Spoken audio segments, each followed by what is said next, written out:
Ich schau jetzt in diese Ritter-Doku rein. Hör auf, Links reinzuschicken, ich werde sie nicht anklicken. 3 Gefängnisse.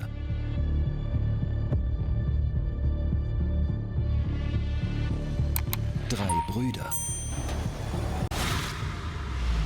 Beto! Entlassen nach 5 Jahren, 11 Monaten.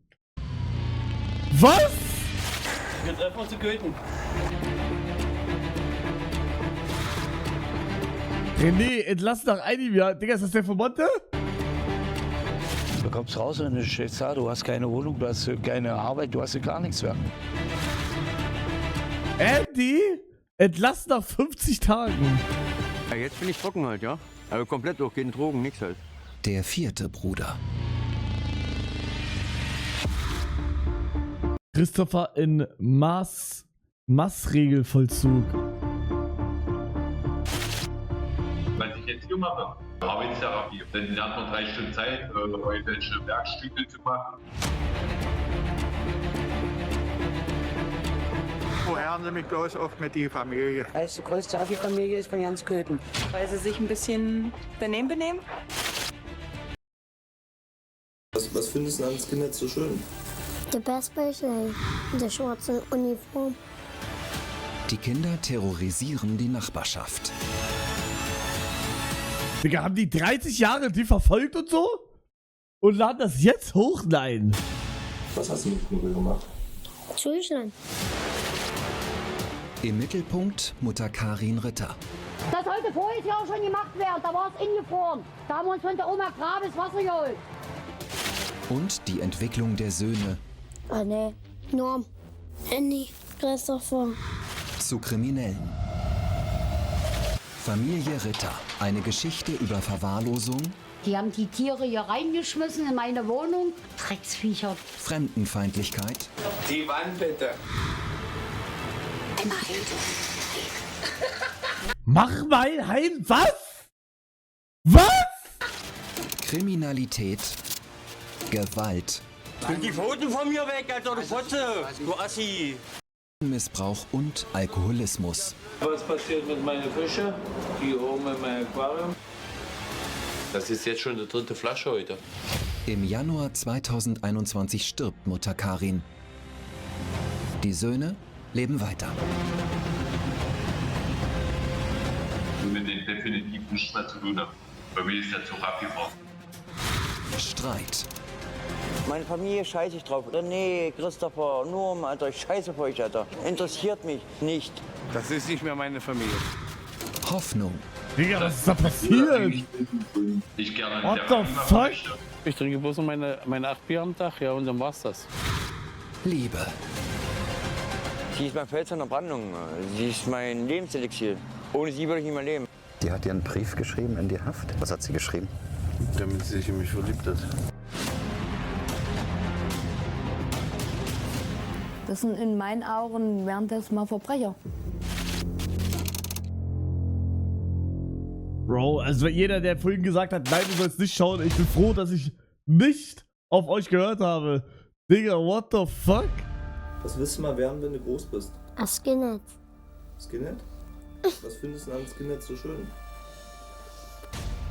Der Bassbällchen in der schwarzen Uniform. Dieses Interview ist der Beginn eines einzigartigen Dokuments. Die verteidigen die Deutschen, die wählen die Ausländer. Was tun dir denn die Ausländer? Die tun die ganze Arbeit alles wegnehmen. Aber du hast noch gar keine Arbeit, du kannst noch gar nicht arbeiten. Ja, die Eltern. Haben deine Eltern keine Arbeit? Und du meinst, die Ausländer sind daran schuld? Ja. Kennst du Digga! Der Typ ist 10 Jahre alt und einfach racist! Ausländer? Nö. Keine sind das. Möchtest du einen kennenlernen? Nö. Wenn du einen kennenlernst. Den Schläuch blau. Was? Der Schläuch blau. Wie? Der Schläuch blau. Warum? Darum, weil ich die nicht leiden kann. Solltest du auch ein Kind schlagen? Ja. Als ein Ausländer? Ja. Mädchen auch? Ja. Bloß was Ausländer sind. Babys auch? Ja. Was? Was willst du mit dem Baby machen? kaputt schlagen.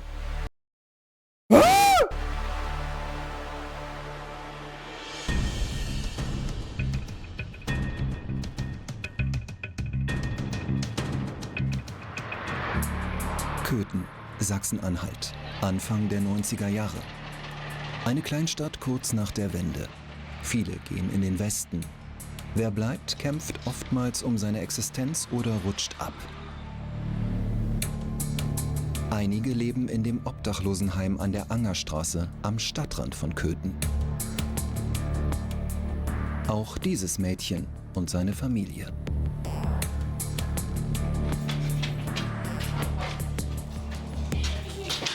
Müsst ihr aufpassen, ihr habt keinen neuen Auslegkarten.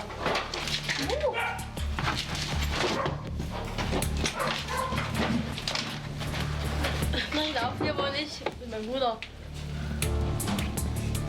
Wir wollen nämlich gerade unser Zimmer darum. Seit wann wohnt ihr hier? Seit Juli 93. Das ist ein Obdachlosenheim hier, ja? Ja. Wie viel bezahlt ihr Miete? Wissen wir nicht. Bezahlt Sozialamt. Bezahlt Sozialamt. Habt ihr Strom? Ja. Wasser?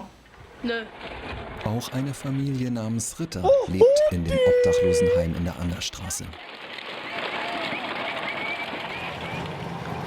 Jetzt sage ich noch, eine Woche schon kein Wasser hier. Man weiß ja nicht, wie man die Kinder in die Schule schicken soll.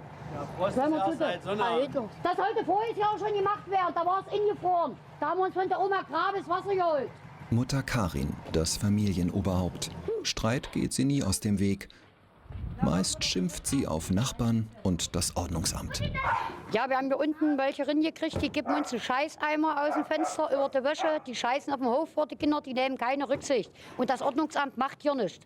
Hier lässt sich nicht einer sehen, obwohl wir das schon ein paar Mal gemeldet haben. Die kommen nur alle her und haben die große Schnauze und wollen jeden Monat 300 Mark Miete haben. Hier sind die Fenster kaputt und alles. Ihre Nachbarn, wo sind die alle hin? Wer hat meine Fenster kaputt gemacht? Ihr habt gesagt, da liegt der Auftrag vor. Ja nicht. Belügen tut er uns von vorne bis hinten. Ja. Können Sie die Ja, das ist so krass, das ist irgendwie... Digga, das ist einfach 30 Jahre her, checkt ihr das? Familie Ritter? Ja, die ist bekannt hier. Warum? Ja, wissen Sie, Digga, was hat er hier für ein geiles Lenkrad? Holy shit. die Jungs hier, die hat 4 Jungs, die machen hier nicht weiter wie du meistens. Die kommen mit Beil und Spaten, die haben ihr Auto zerschlagen, das hätten sie mal sehen müssen. Die hätten mal sehen müssen, ja, der Auto ist dann, der Trappi, den haben die zerschlagen, kurz und klein, da haben einen Tank ausgebaut, alles. Naja, sie fallen eben immer negativ auf. Unsere Kinder können wir nicht rausschicken zum Spielen, weil sie verdroschen werden von den Kindern. Digga, what the fuck? Naja, da müssen wir halt eben unsere Konsequenzen ziehen. Uns mit Hund schützen. So ein Hund gegen so eine kleinen Kinder? Muss man. Irgendwie, auch wenn sie noch so klein sind, aber so frech und schon gewalttätig wie die sind, da muss man sich doch irgendwie schützen. Trauen Sie sich abends raus? Nee. Nee. Die Kinder tyrannisieren alle? Ja. Die schmeißen ihn da, wenn man irgendwas sagt, Worte ankommt, die können sie gar nicht wieder sagen. Freitag, wie die da die Scheiben da zertrümmert haben mit Knüppeln. Die Nachbarskinder zeigen uns, was passiert ist. Eine Wohnung wurde verwüstet. Achso, hier? Hier haben sie das Fischaquarium kaputt geschlagen.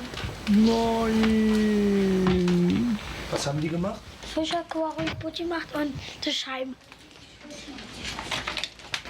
Wer war das? Ritters. 5 Tage ist es inzwischen her.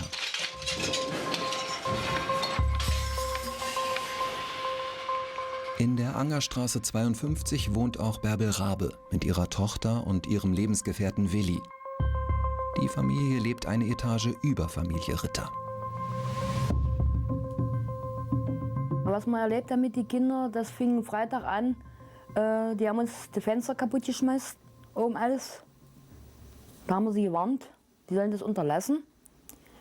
Dann haben sie Knüppel sich geholt. Da haben sie das Treppengeländer auseinandergenommen und da hatten sie die Latten. Was hast du mit Knüppel gemacht? Zuschlagen.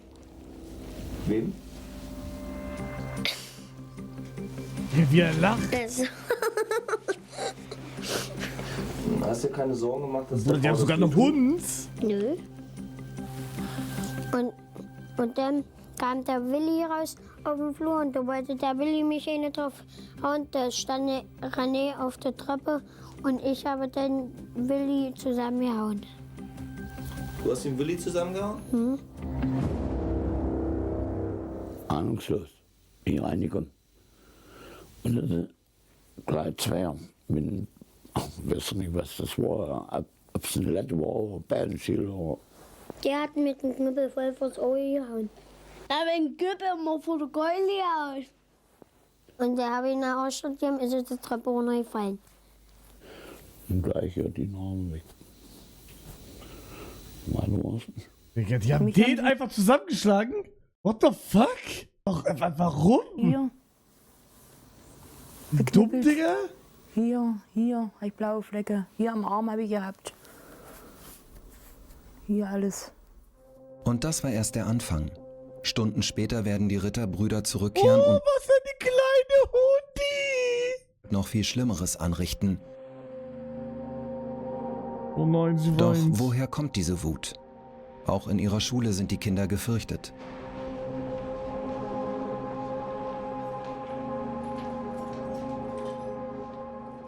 Das sind also die selbst gebastelten Schlagstücke, die Bro, die drei what the Rittergeschwister fuck? mitgebracht haben. Ja. Andy, Norman, Christopher. Frühmorgens betreten sie damit die Schule und die Mitschüler Digga, werden die dann haben sich wie bei der Wii-Fernbedienung so ein Ding gemacht, damit die das nicht verlieren, wenn die aus Versehen loslassen. Was? empfangen, indem sie damit geschlagen werden. In der Pause sind damit auch die Lehrkräfte bedroht worden und sind tätlich angegriffen worden. Gibt es Angst vor den Kindern? Es gibt Angst, es herrscht Angst, sowohl von den Schülern dieser Schule als auch die Kollegen, die sich bedroht fühlen und Angst empfinden und spüren. Nur wie kann man vor einem 9-, 7-, 8-jährigen Kind Angst haben? Also Indem wir nicht mehr abschätzen können und beurteilen können, wie weit der Schüler in seinem momentanen Verhalten tätig wird. Wir sind momentan an der Stelle angelangt, wo wir nicht mehr helfen können, das muss ich leider sagen.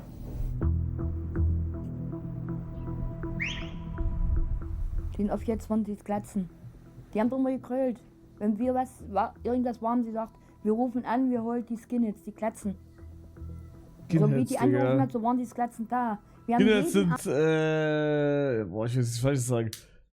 Was ist Skinheads? Ohne jetzt irgendwie was, also ich glaube, ich weiß es, aber ja, ja gut. Abend im Fernseher so leise gedreht, nur gehorcht am Fenster, wenn das Auto kam. Kerzenlicht haben wir nur gezittert, wir haben nur gezittert. Die waren jeden Abend da. Ich habe schon gar nicht mehr geschlafen. Wir konnten gar nicht mehr schlafen.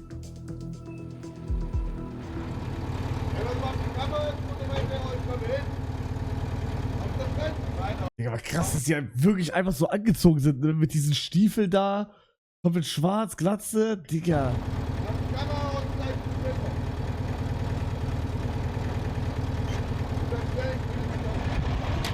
okay, warum unternimmt die Polizei nichts? Weil keine Anzeige vorlag. Die haben alle Angst, weil das Glatzen wieder kam. Wir wollten auch nicht machen. Uns haben sie vorher auch schon rausgeklaute Uhren, Video, alles rausgeholt. Wir haben Angst gehabt wegen des Glatzen. Nach dem Übergriff am Vorabend kommt es nun zur völligen Eskalation der Gewalt. Bro, der hat da Angst! Die Ritterbrüder rasten regelrecht aus.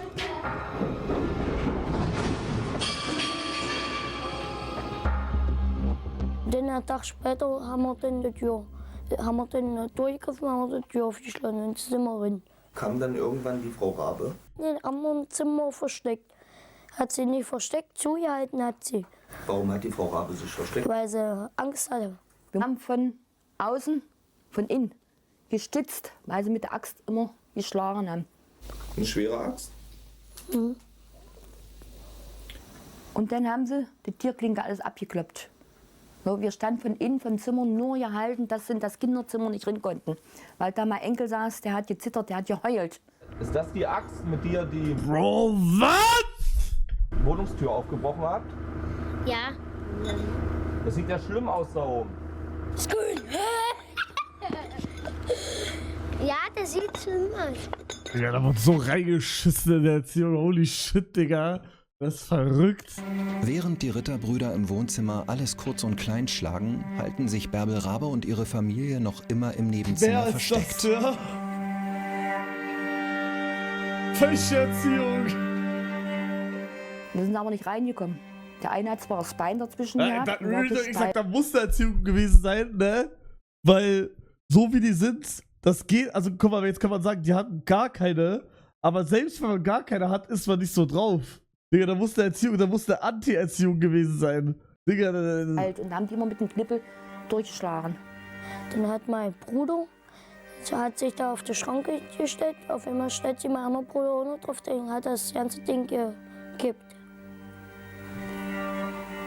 Und da lag der ganze Fernseher alles unten. Den ganzen Schrank, wo der Fernseher drauf gestanden hat, umgeschmissen. Also ihr seid in die Wohnung eingebrochen? Ja. Und habt die Schrankwand umgekippt? Ja. Digga, das juckt ihn einfach nicht. My honest reaction einfach. Kaffeemaschine und Brotmaschine, alles kaputt gemacht. Jo.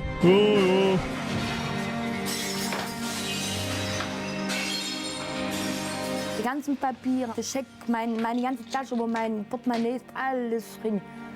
Hat man so ganz ruhig Fernsehen geguckt, auf einmal hat es so geknallt, wir haben alle gezittert. Die Mutti hat recht. Nur einer der Brüder, Andy, scheint mit der Gewalteskalation nicht einverstanden zu sein. Held oder Cape? Findest du das gut, was deine Brüder gemacht haben mit der Frau Rabe?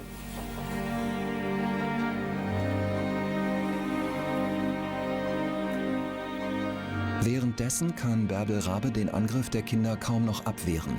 Sie bittet ein Nachbarkind, Hilfe zu holen.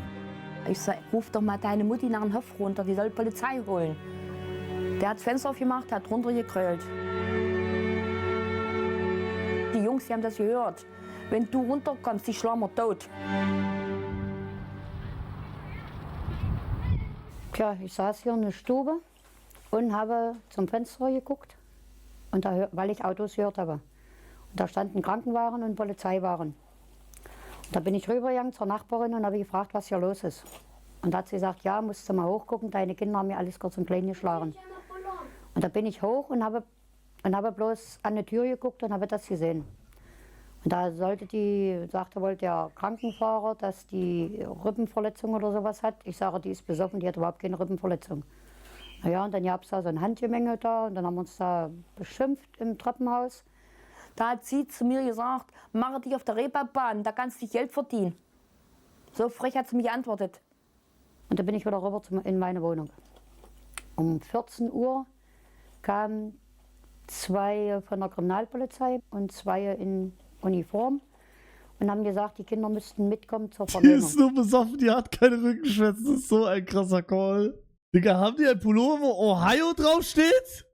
Warte mal. Bro, steht da Ohio? Was? René, Norman, Andy und Christopher werden von den Beamten zum Verhör auf die Wache gebracht.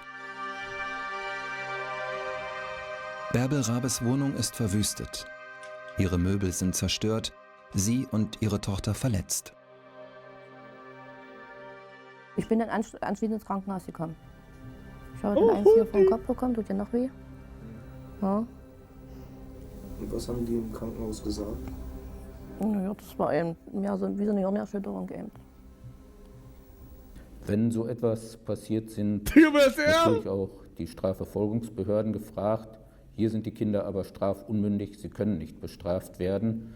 Danach wäre dann schon das Jugendamt gefragt, das gegebenenfalls beim Jesus ist der Anwalt. Der sieht nicht aus wie Jesus. Müsste, dass erzieherische Maßnahmen ergriffen werden. Möglicherweise auch Eingriffe in das Pflegerecht der Mutter. Aber darauf hat dann die Stadt keinen Einfluss. Das Jugendamt veranlasst, dass die Ritterbrüder noch am selben Tag in einem Kinderheim unterkommen. Mutter Karin tobt und ruft eine Heimmitarbeiterin an. Ich sage, die Kinder sind bösartig hier eingeliefert worden und ich nehme die Kinder wieder mit nach Hause. Und dann hat sie dann gesagt, nein, ich soll mich beruhigen. Die Kinder, die haben geduscht, Abendbrot gegessen und sind im Bett, die schlafen schon. Und dann bin ich früh um 10 in der Stadt und bin zum Kinderheim und habe, also vorlaut, aggressiv, und habe gesagt, ich möchte meine Kinder haben. Leute, meine! Das Jugendamt ist machtlos. Karin Ritter holt die Kinder zurück. Zu diesem Zeitpunkt ist Bärbel Rabe bereits Hals über Kopf in eine andere Stadt gezogen. Okay. The fuck, Digga? Trauen Sie sich jetzt noch in Ihre Wohnung? Nee. Nee. Das ist Ihre Wohnung. Das ist meine Wohnung, ja. Ich traue mich da nicht mehr rein. Ich habe gesagt, von mir aus. Dort ist Der sieht einfach so aus. Ja, doch, da gibt's Ihr Parallelen. ganzes Hab und Gut. Ja. Da Was gibt's soll ich ein da paar machen? Mich totschlagen Parallelen. lassen? Die schlagen mich tot. Tut dir die Frau nicht leid? Digga, er hat die PvP-Jacke! Nee, die hau ich noch ab. Hä? Was willst du mit der Frau machen? Tot machen. Was? Nee, die hau ich noch ab. Was willst du mit der Frau machen? Tot machen. Tot machen? Was? Ja, wie er lächerlich mit dem Sohn ist. Oh mein Tot machen. Digga, what the fuck, Bro? Die Kinder haben gesagt, sie wollen sie umbringen, wenn sie zurückkommen. Glauben Sie das? Ja. Was machen die?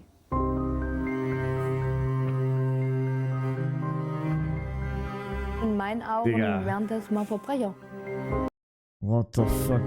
Die haben ganz Umgebung geholzt. Die haben alle Angst vor die Kinder.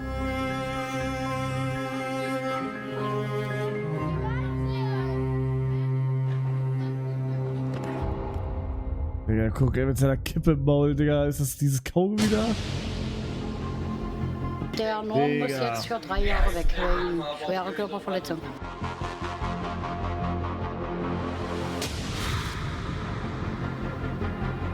Sie müssen jetzt ins Gefängnis.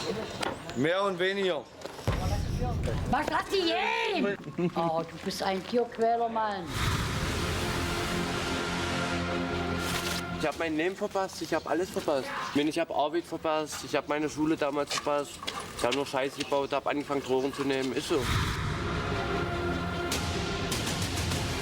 Der René, der hat ja jetzt, bevor er in Haft ist, hatte mich mit dem Messer geschmissen.